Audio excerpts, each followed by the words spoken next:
This week is DEI, and this is a really thorny subject, and I'm leading the conversation today, and I am less structured than Sarah, so undoubtedly be a wandering or meandering through the topic of DEI because there's a lot of ground to cover. We're going to try not to be too political, hopefully not being political at all, but it's almost impossible these days, at least here in the US, to talk about DEI without treading into politics.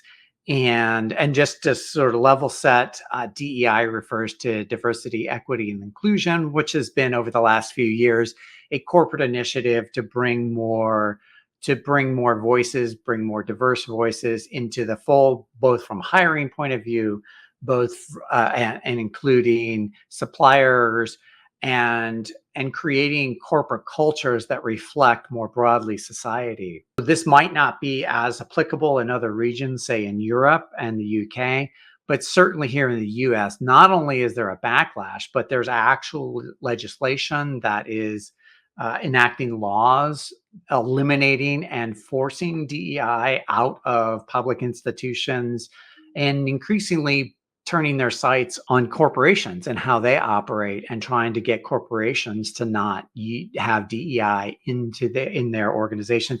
And we've also had a couple of big companies lately very publicly eliminated their DEI commitments. And I would be remiss in just sort of setting this up if I didn't point out that in the politics realm, this is the world we find ourselves. This is the world businesses find themselves in.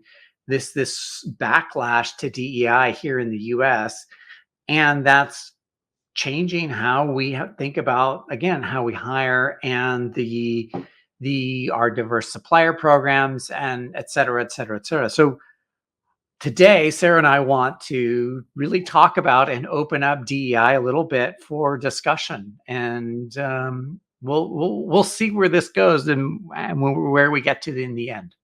I think it'll be a random roller coaster, right? A lot of different things to cover. This is why Sarah usually leads the conversation. So if you're confused or bored by the end, it's my fault. In preparing for our discussion today, I did some research, and of course, Reddit came up in my search. I always like to go on and see what people are saying. And there was something that was posted that I think is relevant, what we were just talking about, that I wanted to read. And it says, Apple's vice president of diversity, a Black woman and 20-year Apple veteran named Denise Young-Smith, gave a speech highlighting the fact that a room full of white guys with very different backgrounds, views, and experiences is still diverse. She wanted to emphasize the complexity and multiple ways of achieving diversity and how we think about diversity. They fired her for it. And that's the problem with DEI and other ESG-backed corporate social responsibility BS. There's so much to take apart there. First of all, you should get hazard pay for looking up DEI on Reddit. I can't imagine what you found out there. But I mean, not only do people like Denise are getting fired, but the VPs of DEI or other diversity initiatives are starting to get let go as well, and DEI departments are getting disbanded. My wife's a professor, and at the university she's at, they completely not only did they disband it, but it's they enshrined it in law that you cannot have DEI. And I think that quote really gets at this, is that and also the corresponding firing of Denise, is that sometimes the definition of diversity is too ambiguous, and oftentimes it just ends up as one particular diverse marker that gets more prominent than others, and this gets at the crux of it. And I mean, it's not a surprise that people are feeling maligned, or from people from certain groups are feeling maligned, because they look at something like that you might have diversity that's not visible. Correct. And people are are losing opportunities or perceiving, which is probably worse, perceiving that they're not getting opportunities, and it creates discord and it turns into backlash. And I would say there's a whole movement that started around the fact that selecting someone based on their race is racist in itself.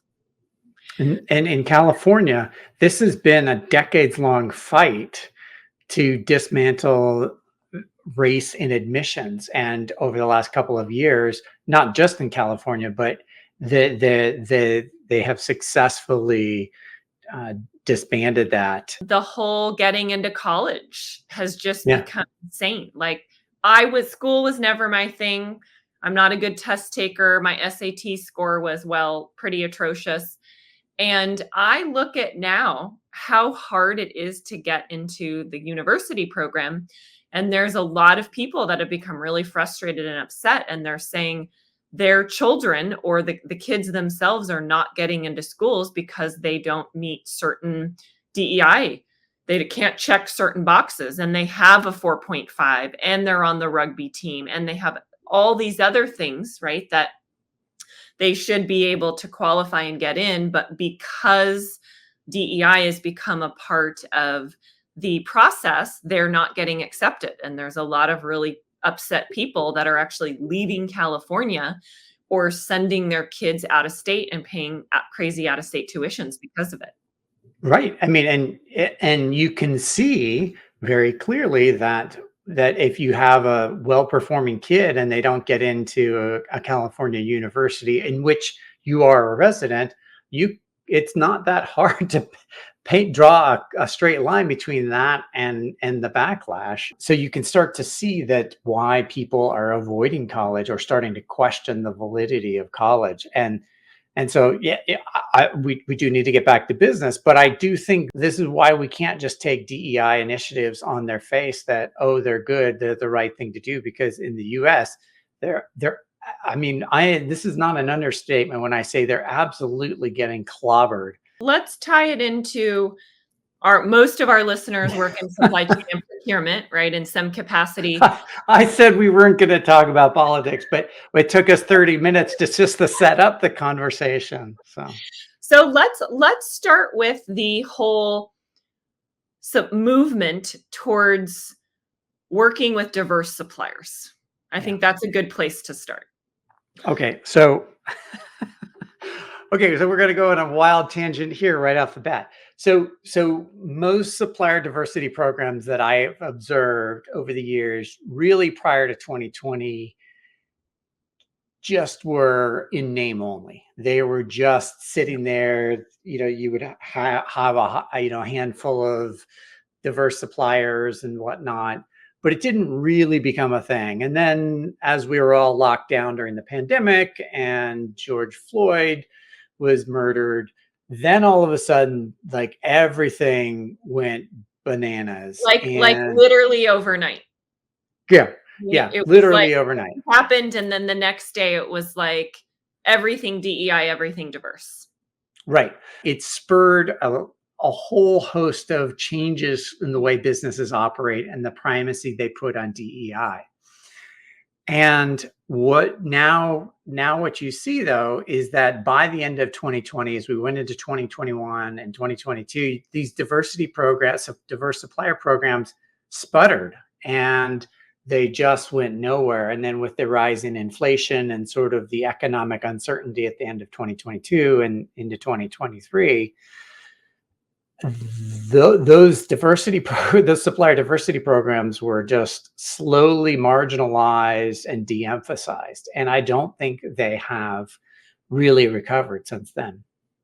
So I'll throw into the mix, I'm not sure how large companies, when I'm saying large, I'm saying $1 billion plus in revenue, can actually have a successful supplier diversity program without having a program in place to coach and mentor and support and work with diverse suppliers. And the reason I say that is, in my experience, a lot of the diverse suppliers are what I would call small or very small businesses. You've got a team of one, a team of two, a lot of times less than 10 people total. Yep. And for that type of organization to support a $1 billion plus enterprise is just not realistic.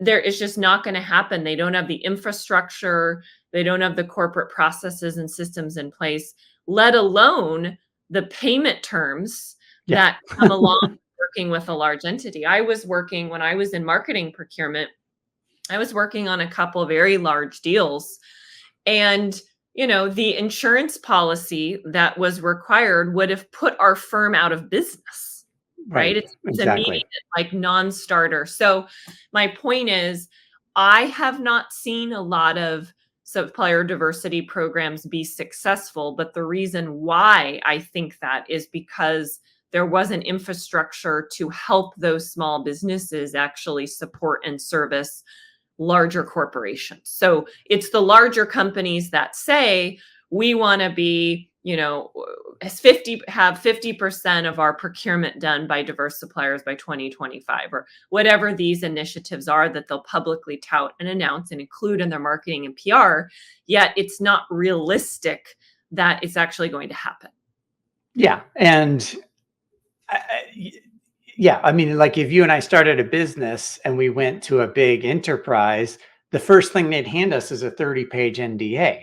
I mean, how much would that cost us to have that evaluated? And that's not even us bidding on work, much less getting work. And the 90 or 120-day payment terms. I mean, as Right. a small diverse supplier, that's just not even realistic or possible. And then I guess I also question, if I'm running an RFP or RFQ and I'm procurement and it's a decent size spend, and this is something mission critical to our business, am I actually going to factor in or care about somebody being a diverse supplier? Or am I going to pick what's going to be best for our stakeholders and best for our enterprise and where I can get the best overall value? And I just haven't seen a lot of times where somebody's going to be, we're absolutely going to work with you because of this. I feel like that's not often factored when it's important mission critical things. And maybe there's some categories, things like office supplies, for example, which maybe are a little more transactional and not as mission critical. But for very, very core things, I just don't see diverse supplier programs being that successful. Do we think there's a future at all? I mean, we talked about in the past, but do you actually see them being successful in the next couple of years? Well, I do think they can be successful. And I do think that, well, I want to go back to your point about mission critical suppliers. I agree with you. I don't think you can have mission critical suppliers. I do think, though, that if you can set up a program like you use, I forget the word Office you use, but office supplies or no, transactional? no, to support Oh, the smaller suppliers, that, and you sort of have a group within procurement that can help translate and work through different governance model with them. That can actually make a big difference, and then you can start to get smaller suppliers, maybe not doing tier one supplier status, but perhaps doing things like, if you're going to hire data scientists or AI specialists or whatever, that just you wouldn't get access to for, because if you use, I don't know, pick on Accenture or TCS as your tier one IT supplier. Well, they'll do all your quote unquote AI, but maybe actually if you went looking, you might find a one person or a 5-person shop that is diverse and might be worth engaging with. And so you would be then getting better talent and using a diverse supplier. But that takes that, like, there has to be some apparatus within the procurement organization to take advantage of that. yeah, and that's a lot of resources if you're going to build a support team to help your small and diverse suppliers. A smaller organization isn't going to have the bandwidth to do that. There's two things to talk about here from hiring. One is procurement professionals in general, and do we think the profession is becoming more diverse or not? And then the second piece is procure tech firms who are out trying to find talent. How can they, or should they even incorporate DEI into their practices? Yeah. This gets to the core of, should you? And I think every organization has to decide that. Now, I will say that in general, my view on procurement is we tend to be pretty diverse. And when I look around, when I go through my Rolodex of CPOs, uh, at least a third, maybe half are women. So that right there is just a big step forward. Was when you look around CIOs or CFOs, it's not the same, and certainly not CEOs. So I do think I do think in general we have good, at least gender diversity. What is diversity? Do we mean gender diversity, race diversity? There's unlimited, and then all of a sudden you get into this circle of complexity, and then it starts to get really complicated, and it kind of falls apart because it's not clear. Yeah, and then that goes back to when organizations don't label DEI correctly, and then somebody has a bad experience, employees immediately associate DEI with BS or negativity, and then it just kind of comes full circle. So the identity piece, I think, as we talk about procure tech brands, should they have DEI programs, and if so, how should that be involved in the hiring? I think a really important thing is defining what DEI means for your organization. I'm old enough in my career that I remember a time working when it was all white men or old white guys, really, or old rich white guys. And I would walk into a lot of rooms, and there was not a lot of diversity in the makeup of the room. And I'm not critiquing it. This is just merely a factual statement. What it did is it created a certain culture, and one that was very hostile to women, one that was hostile to queer people, one that was hostile to race, and it was not a great working environment. And now, as I'm older, that's not the environment I want to work in. Now, I'm not saying that every organization has to fit what I want. I'm just saying that as I think about where I want to work, I want to be with diverse voices and to be challenged, because that's important to me and it's helped me grow in my career. And I think that's there's much more awareness of this now, because back years ago that was the only way, that like rooms full of white men was the only way. It was the norm. And I think you nailed it when you said diversity of ideas and opinions and viewpoints, right? Right. I mean, that could be a DEI mission statement for a procure tech firm, and that alone is not necessarily alienating certain groups of people, but showing that you want to encourage an open culture and an open mindset. yeah, I mean, where I work is full of engineers that went on and got their MBA. And so they think a certain way. And there's nothing wrong with it. Like they've had a lot of, in fact, all of them have a lot of success. However, that's not me. So, and I came in through the back door. Somebody left the back door unlocked, and I just walked in, and I never left. But it can be challenging on one hand, but there's tons of opportunity on the other hand, because if you have all these vertical thinkers and you're a horizontal thinker or an outside the box thinker, then all of a sudden you can create your own space. So the firm has become much, much more diverse over the years for the reasons I enumerated before. There is a generational change.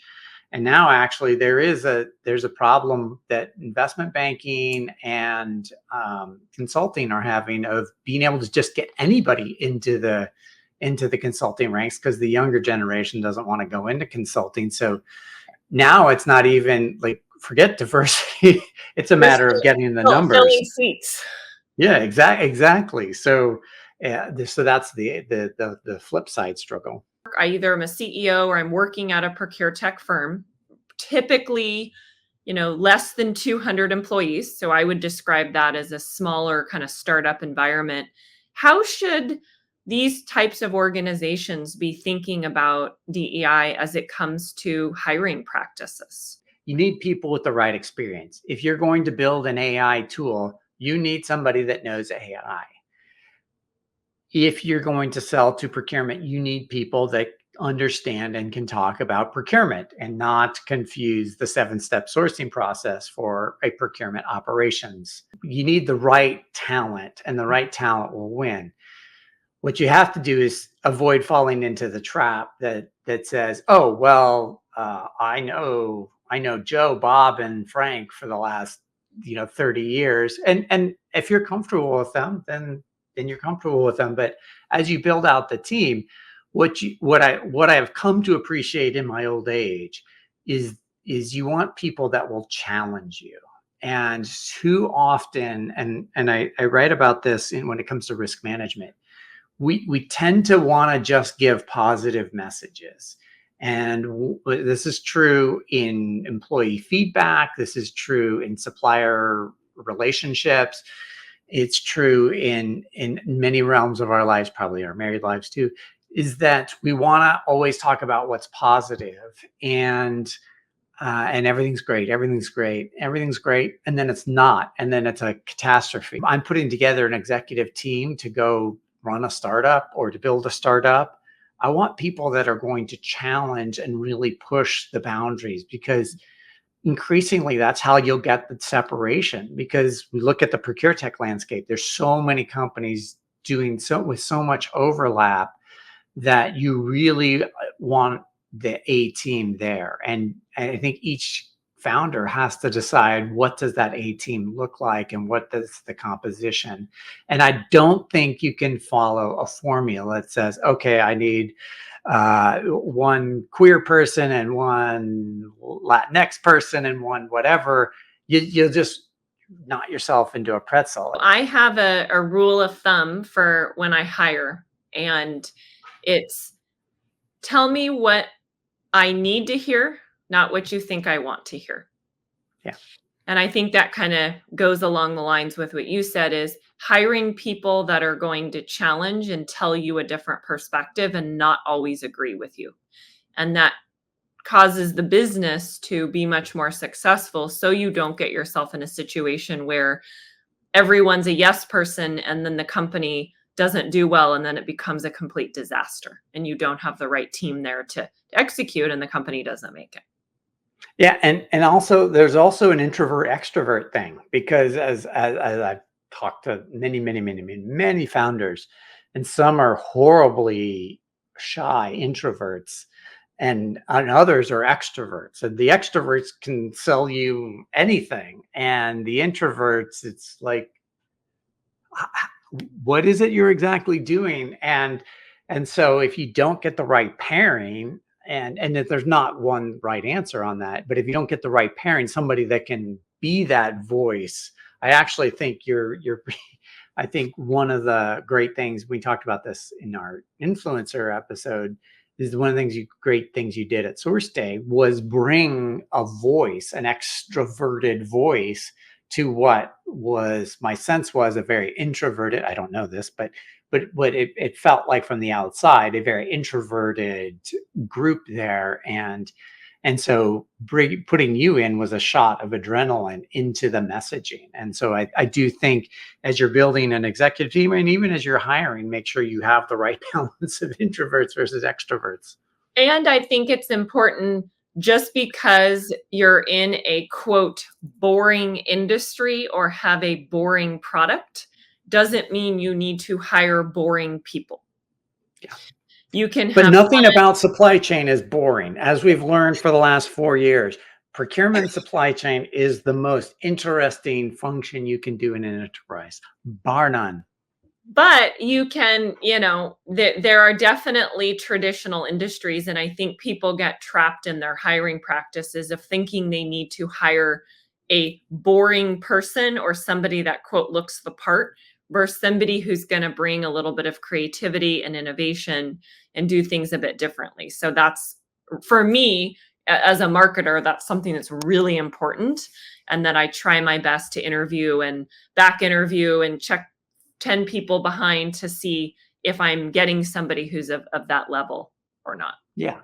And increasingly, again, back to this information exchange, we can see people's personalities and ability to deliver from what they do, what they put out in the virtual world, because now we have very vibrant mediums for doing that, whether it's LinkedIn, whether it's YouTube, whether it's TikTok. And so you can start, or if you're a coder, we can see your contributions in the public realm in ways that 20 years ago, it was, I'll have to take your word for it based on what you've written on the resume. And I think the resume is largely going away, or not going away, but it's ineffective because, I mean, look, if you want to hire me, I have so much content out in the public world. Go stalk you on YouTube.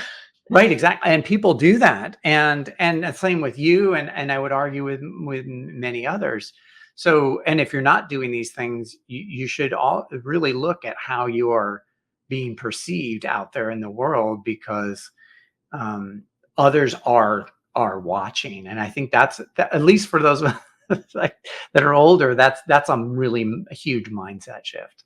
How do you know if you are getting into the right environment or working for the right boss that's going to be supportive of whatever it is that your belief or mindset or philosophy is? Because that's really hard.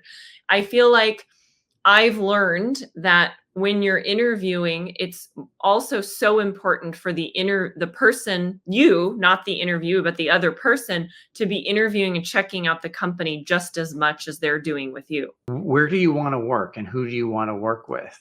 And what are the types of personalities? Slight sidebar, but when somebody I know leaves a procure tech startup, one of the first things I do is contact them and I ask them what happened, why they left. And all too often they're very happy to sort of unburden themselves. Unload and tell the truth. Exactly. And so that helps me. I mean, I factor that in as I keep track of who's on the rise and who's on the, on the company, on the procure tech companies. So that's one of my little tricks for keeping tabs on what's going on in the market.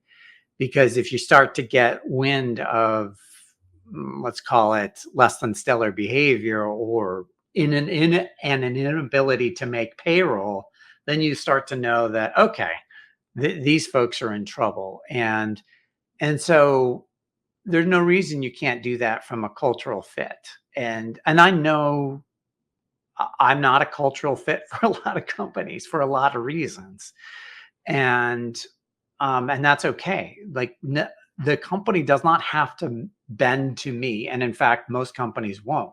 So it's incumbent upon me to find, at least in my opinion, to find the environment that's right for me, that will be a good fit for my personality and whatnot. So I think, I don't know that we're training job seekers to do this, certainly, and we're not training them in college. So I think an area of mentorship is to really help folks do their due diligence to find the right cultural fit, because I've watched quite a number of people go into, especially procure tech companies. It's different when you go into the corporate world, because that's kind of generically the same, or you know what to expect. But in the procure tech startup world, it can be really, it can be challenging and difficult.